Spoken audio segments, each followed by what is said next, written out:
Hey everybody, this is a quick video in case you have an Elektron Digitakt 2 and you need to do a hard reset to the factory default settings on it.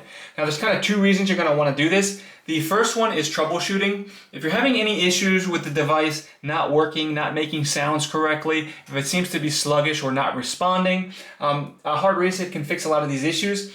Now, you're going to have to set it up again if you do this because everything will be wiped off of it, including the plus drive, the active RAM, everything will all be wiped. All the pattern and global data will all be wiped off this thing.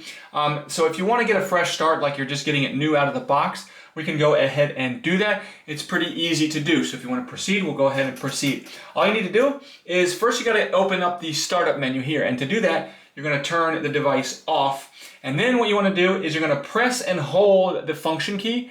And as you're pressing and holding the function key, then you can go ahead and power the device up.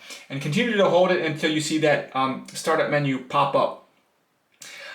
So now is the moment of truth when you're going to have to decide. And because you have these different options, you're going to use these different trig buttons to decide it. So if you want to go ahead and do the factory reset, we're going to go ahead and hit the trig 3. Now if you want to do the factory reset, but keep everything on the plus drive intact, then we can just go ahead and hit the trig button 2. And really that's all there is to it. Once you do that, it will reset to its factory default settings.